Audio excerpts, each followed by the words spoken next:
Well, ladies and gentlemen, you are certainly welcome back to the channel. Keith here from Command the Hoops. This is your first time viewing the channel.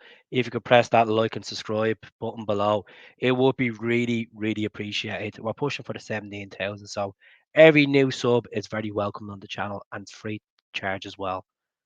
January transfer window. It's going to be a lot of talk. It's going to be a lot of players linked with Celtic. Players should be going, players should be coming in, and that's just business, standard business, because we want to strengthen the squad. We want to get players that want to play for the short and free up the wage bill and get a bit of quality in instead of quantity. So I'm going to talk about Scott Mckenna today. I'm going to talk about Kwon. I'm going to talk about Marco Tilio. I'm going to talk about Rocket Vada, and I'm going to talk about other players I've touched on this week as well. Regards to Scott McKenna, Sky sources yesterday were saying that Celtic and Rangers are interested in the Scotland international. He's 27 years of age. He has 6 months left in his contract with Nottingham Forest. He's played over 100 games for Nottingham Forest since he joined them from Aberdeen back about 3, 4 years ago. I don't know the exact date, but this is a player, to be honest, which is I don't think we should go for. A lot of people have labelled him on the channel saying Scottish Harry Maguire. I think he's injury prone. He's not. He's only played 5 times this season.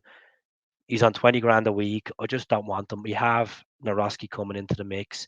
We have Lagerbielke still there in the flanks as well. Welch is injured at the moment. Carvick is to come back, and Scales is on form. What's the point in investing more money in a position where we already have cover there? We should be focusing on a left back situation. Berta Bay, he might go to Italy. There's been reports of him linked with a couple of clubs in Italy. So let's see what happens with Alexandro Berta Bay. Greg Taylor has came out this week and said, look, there's always speculation in regards to the position. I'm quite happy at the club. I'm going to fight for my place and see what happens. He's 18 months left. Some fans want him to extend his deal. Some fans feel like we should be getting a bit more quality in. I would agree with the fans. Feel like we need to get a bit more quality in that position, especially if we're pushing for Europe next season. If we're successful to get into the Champions League as well, so that's a situation we need to calm on. Quan. Some people are going to say, "Who's Quan? Who's Quan Quan?" This is the South Korean player that we got from the second division in South Korea. He's 22 years of age. He hasn't played a single minute of competitive football for Celtic this season. He played against Wolves in the Aviva in Dublin. He came on, played against Atletico Bilbao, and we haven't seen much of him. He's featured on the bench a couple of times in the last 6 weeks, but reports that Celtic are going to offload him back on loan to South Korea to get him a bit of game time. And I think that's be the best purpose. It means that he's back at home, he's playing football, he's getting time with his family, he's getting that work balance, and at the end of the day, it clears out the dead wood that we have around the squad, and then we reevaluate the situation after the K League season is ended, and then we'll look at because their season kicks off in the next couple of weeks anyway. So he wasn't picked for the South Korea squad. We all know the situation with Yang and oh, they're over there in Qatar. They want to be pushing to get that trophy. So will Marcatilio. Marcatilio, 22 years of age, a summer signing. We've only seen him feature twice for Celtic, struggling to settle in Scotland, struggled to adapt to football. Reports that Melbourne City, his former club that we signed him from, are willing to take him back on loan for a season. I think this will do him good.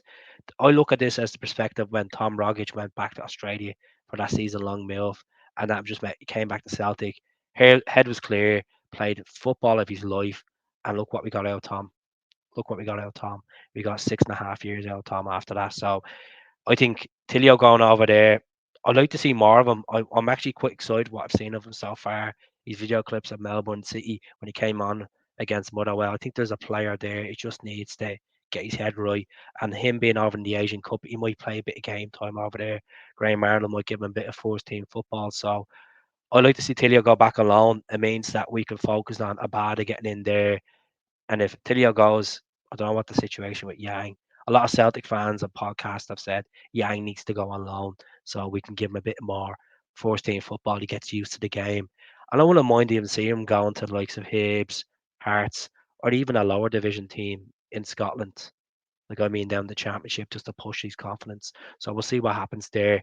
The next one, Yuki Kobayashi, Japanese centre back. He hasn't featured this season in competitive football. 23 years of age. This is very similar to Kwon. The both of these are on a 5 year deal. I think it's criminal to bring these guys in on a 5 year deal, which we haven't seen much of them. I was excited about when we got him for Visay Kobe, Kyogo's former team, but hasn't featured. Look at the pecking order. Noroski, Largabielke, Welsh signed a new deal, Carter Vickers and Scales. There's no way he's going to get in there. So the reports in Japan that since Harry Kewell has been appointed Yokohama F. Mario's new coach, that's his target to bring Kobayashi with him on a permanent. So I don't know how that's going to develop. We signed him for an undisclosed fee. His transfer market value is 700k. So even if we clear him off for around 500k, terminate the deal and let him go back to Japan, all the very best. There's no point to having a player in your ranks that's not going to feature. And he's only young as well, so be better off going back to the J League. Being in the type of environment he wants to be, playing competitive football. And you never know, you might get a call up for the Japanese squad. Very difficult squad to get into. Situation with Rockavata, it's still the same.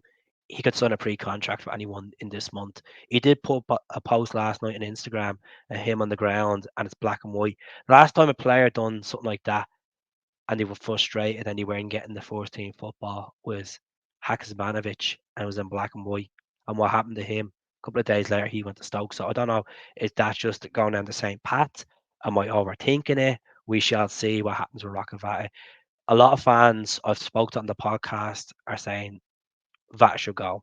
His head's not in it. If he doesn't want to be here, let him go. I feel like we're missing out on a talent here, a talented player.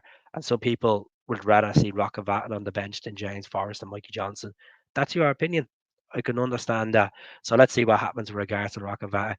James McCarthy, been no approach. 25 grand a week being wasted on James McCarthy, and he's in his early 30s. What is the point? What is the point having this guy at the club? An absolute criminal contract to give him. So hopefully he gets offloaded. Yuki Itaguchi, Gucci, still two teams fighting for the signature. He was up there but being one of the best players in the J League last season. Itaguchi, you know, mid 20s, signed him, had a bad injury against Alloa. He's only played 6 games for Celtic so far in his career. I think it's time we offload him as well. I've said it a couple of times in the channel the last few days. You get rid of Itaguchi, you get rid of David Turnbull because his contract's up at the end of the season. You get rid of McCarthy. You clear these midfielders out and Quan and sign Bernardo at the end of the season on a permanent. Pay the 6 or 7 million. That's worth it. So that's the situation. I've nothing else to talk to you about regards to goalkeepers. Angus Gunn speculation's gone quiet. The situation where the guy Vladklav Hackley that plays for Red and that's gone quiet. He said he's been flattered with the speculation. He's really glad to hear that, but there's been no further detail. He's focused on this switch. He's focused on pushing them to get promoted. At the end of the day, he's 33 years of age, good keeper. I'd rather him than Angus Gunn. Some people want Angus Gunn because they're used to seeing him in the Scotland shirt doing well for the national team. So we see with that. There's no other speculation regards to strikers. It's still gone quiet with Shankland. It's gone quiet with Bojang as well from Aberdeen. So once I have a bit more news and updates for you, I will be back on the channel to chat this. And I'll be back later on anyway for a podcast just to have a chat, which is regards to everything. So 2 weeks away from Celtic playing against Bucky Thistle. It's been a long few weeks, but look at it, the boys deserve the rest. Need to get them back in and then put the head down for the second half of the season. So speak to you all soon. Take care. Have a great day, and don't forget to subscribe as well. Take care.